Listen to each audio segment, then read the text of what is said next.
What's going on, guys? It's your boy John the Liquidator coming back with breaking news, hot off the press. The Cleveland Browns traded their pick, moved to number 9, and just got a new left tackle.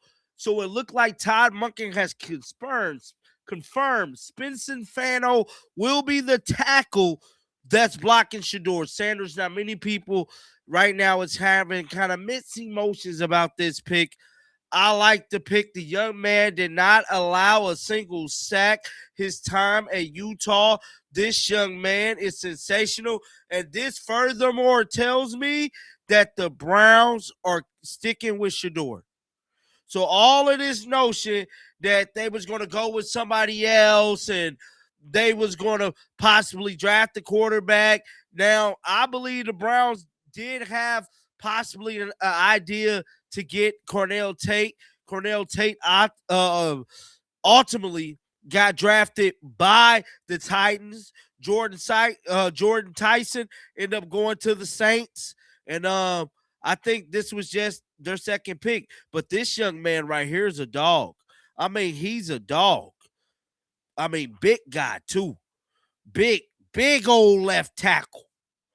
And I'm just loving this. So among NCAA offensive tackles with 800 plus snaps, he's fifth in run blocks grade, tied first in sacks, tied first in quarterback hits, tied first in pressure. Also, Spencer Fano logged 542 snaps at left tackles his freshman year. Browns got the most athletic offensive tackle in the draft.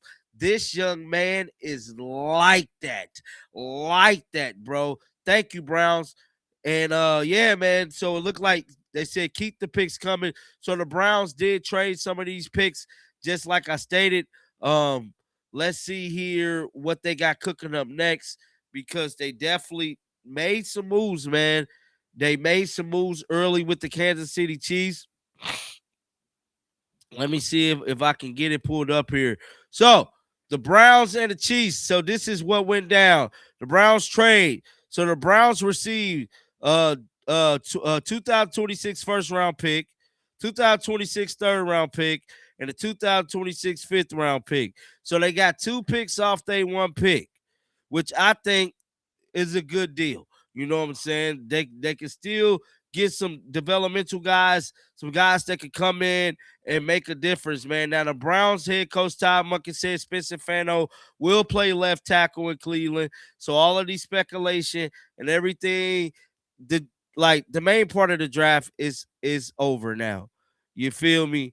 And it's been reported that Todd Monken said the Browns had Spencer Fano in for a 30-plus visit and wasn't previously reported or known. So basically, it looked like they possibly could have been trying to get him, man, and they kept it on a hush-hush, which I think is great. You feel me? I think it's great that they got somebody that, they didn't leak. So that could be a big reason why um we're not. So Todd Monken is right here talking, y'all. So let me get this pulled up. Emergency press conference right now. Let's see here. Back. I mean, to be able to move back 3 spots, pick up a third and a fifth. What a great job by Andrew, and get the player we targeted the whole time.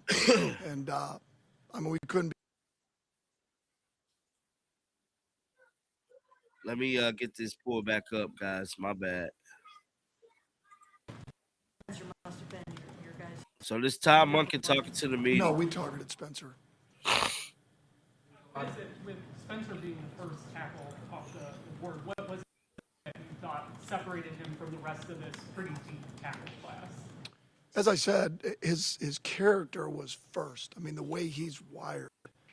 I think the expectations that we'll have for him won't even match that he has for himself. And his athleticism, his toughness. I mean, when you want to start off the first your regime, I mean, when you talk about what you want, character, toughness, athleticism, he has it all. There's a lot of speculation throughout the draft process that Spencer might move in inside to guard or center just because of the arm length. What did you see on film that alleviates the concerns about arm length at that tackle position? Well, I think his athleticism and his toughness. I just think all of the above. I mean, do I think that's a part of it? Reach, an arm length? Of course it is. But there's other things that are involved with it, other characteristics that go into it. I think he'd be an elite guard as well. I think he'd be elite center.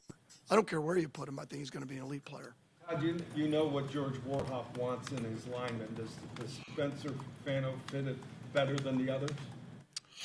I won't speak to where we had the other guys at. I'll just say that we were excited as heck to be able to get Spencer. Andrew said a tackle is a tackle, but the fact that Spencer played left early on at Utah, is that important for you guys to see? It's part of the equation, yes. 12 teams, I mean, their physicality is sort of always been sort of their calling card.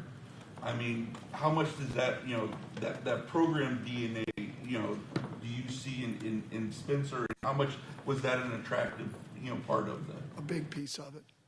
You go all the way back to Urban Meyer and then Coach Whittingham. I mean, when you get a player from Utah, you get a player that's physical. They're going to practice physical. They're going to play physical. Their style, their expectations of their old line. So, again, we're fired up.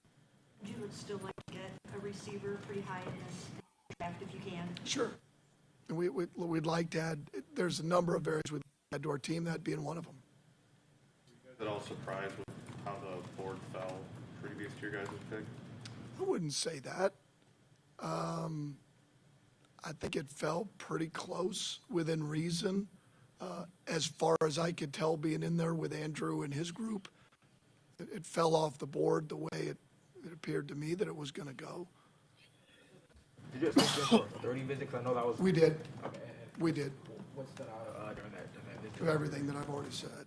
I mean, it's deep that, I'm You have Spencer Fano as your left tackle. Does it affect the movement of any other positions on your line that we saw the other day? not, what we saw the other day was really who we had, with Elton being out, Titus being a little bit limited, and trying to put all the pieces together. Ultimately, once the draft is over and free agency and we go to camp, then we'll work on exactly where everybody's going to fit that was here the other day.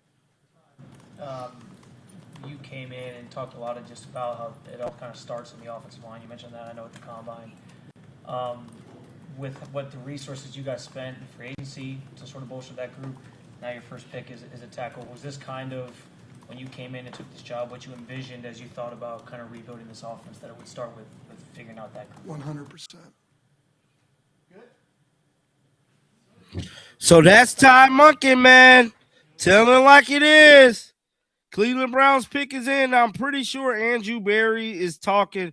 We'll probably have to get back to him later, but let me get this video out to you guys right now.